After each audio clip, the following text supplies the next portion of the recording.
Right. ఇంకొక interesting మనం 2 రోజుల నుంచి చర్చ జరిగింది. ఎప్పుడైతే జగిత్యాల ఎమ్మెల్యే డాక్టర్ సంజయ్ ఎప్పుడైతే కాంగ్రెస్ పార్టీలో చేరారో వెంటనే ఆ పార్టీలో గత 40 సంవత్సరాలుగా కొనసాగుతున్న ఒక సీనియర్ నేత ఎమ్మెల్సీ జీవన్ రెడ్డి కినుక వహించారు. రైట్.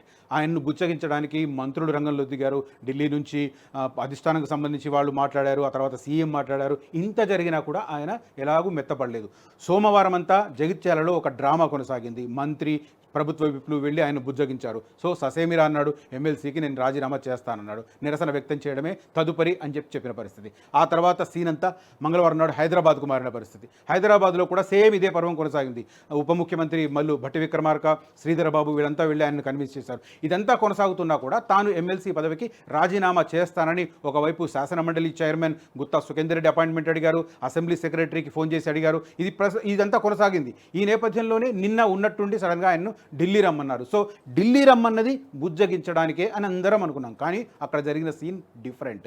ఏం జరిగింది అంటే నాట్ ఓన్లీ బుజ్జగించడం, ఇన్స్పైర్డ్ ఆఫ్ దాట్ వార్నింగ్ ఇవ్వడం కూడా జరిగింది అనేది ఇప్పుడు మనకు లేటెస్ట్గా ఇన్నర్ ఇన్ఫర్మేషన్ తెలుస్తుంది. ఎందుకు అంటే తనను ఇన్సల్ట్ చేశారు అన్న ఒక పాయింట్ను తీసుకొని తన సీనియారిటీని ముందు పెట్టి, అదే రకంగా క్లిష్ట సమయాల్లో తాను పార్టీ అప్పగించిన బాధ్యతలు నెరవేర్చాను, సేమ్ టైం పార్టీ ఎక్కడ పోటీ చేయమంటే అక్కడ పోటీ చేశాను, ఓటమి పాలయ్యాను, ఇదంతా నన్ను ఎదుర్కొన్నాను కాబట్టి అదంతా తెర మీదకు తీసుకురావడం ద్వారా ఇప్పుడు త్వరలో ముగియబోతున్న ఎమ్మెల్సీ పదవీ కాలాన్ని పొడిగింపజేసుకోవడానికి తనకు ఇంకొక 6 నెలల్లో తన ఎమ్మెల్సీ పదవీ కాలం ముగియబోతోంది. సో 6 నెలల్లో ఆ ఎమ్మెల్సీ పదవిని రివైవ్ చేసుకోవడానికి ఒక పాయింట్, లేదా ఒకవేళ ఎమ్మెల్సీగా ఇవ్వకపోతే వేరే వారికి కనుక అవకాశం ఇవ్వాల్సి వస్తే తనకు రాజ్యసభ సీటును ఇవ్వాలని ఆయన కండిషన్ పెట్టినట్టు తెలుస్తుంది లేటెస్ట్గా ఢిల్లీ వెళ్ళి. సో ఇక్కడ నుంచి మొత్తం సీన్ అంతా మారిపోయింది. ఇప్పటి వరకు తనను బుజ్జగిస్తూ వస్తున్న అధిష్టానం వైపు నుంచి దీపాదాస్ మున్షి కావచ్చు, లేదా సీఎం రేవంత్ రెడ్డి కావచ్చు, లేదా ఇక్కడ మంత్రులు కావచ్చు, సీనియర్ నాయకుడు కాబట్టి పార్టీలో ఉండాలని కోరుకోవడం ఉన్న వాళ్ళు చాలామంది కావచ్చు, వీళ్ళంతా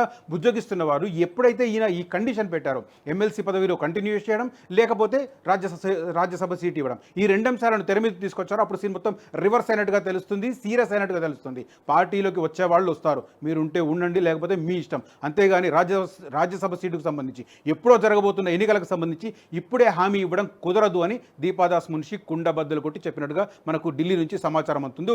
ఇదంతా జరగడంతో ఒకసారి జీవన్ రెడ్డి కంగు తిని రిటర్న్ వస్తున్న పరిస్థితి. తాను పార్టీలో కొనసాగుతాను, పార్టీలో వినయ విధేయతలతో ఉంటాను, ఎమ్మెల్సీ పదవిలో కొనసాగుతానని చెప్పి రిటర్న్ వస్తున్న పరిస్థితి. మరి భవిష్యత్తులో ఏం జరగబోతుంది? కనీసం ఆ ఎమ్మెల్సీ పదవినా కంటిన్యూ అవుతుందా? రాజీ పడ్డారు కాబట్టి అలాగే రాజీ పడుతూ ఉండాల్సిందేనా? ఎందుకంటే వయసు కూడా మీద పడింది. ఇప్పుడు వేరే పార్టీలోకి వెళ్ళి కూడా ఆయన పెద్దగా సాధించేది లేదు కాబట్టి ఏం జరుగుతుంది అనేది ఇంట్రెస్టింగ్. ఓవరాల్గా తను కొద్దిగా అంటే ఒక మాట అనొచ్చో లేదో కానీ ఓవర్ యాక్షన్ చేసి దెబ్బతిన్నారు జీవన్ రెడ్డి అన్న అభిప్రాయం అయితే వినిపిస్తుంది. ఎందుకంటే తను అందరూ బుజ్జగిస్తున్నారు, అధిష్టానం నుంచి ఇక్కడ లోకల్ వరకు అందరూ బుజ్జగిస్తున్నారు కాబట్టి ఈ సందర్భంలో 2 కండిషన్స్ పెడితే ఏదో ఒక కండిషన్ నెరవేరుతుందని అనుకున్నారేమో. అయితే ఎమ్మెల్సీ పదవి ఎక్స్టెన్షన్ అన్న రావచ్చు, లేదా రాజ్యసభ సీట్ అన్న రావచ్చు అనుకున్నారేమో. బట్ దానికి సంబంధించిన హామీ మాత్రం ఆయనకు దొరకని పరిస్థితి, దాంతో రిటర్న్ వచ్చిన పరిస్థితి. బట్ ఈ 3 రోజుల హైడ్రామా ఒక రకంగా చెప్పాలంటే ఏదో టీ కప్పులో తుఫాన్లా సమసిపోయింది అని అనుకోవాల్సిన పరిస్థితి జీవన్ రెడ్డి వ్యవహారంలో.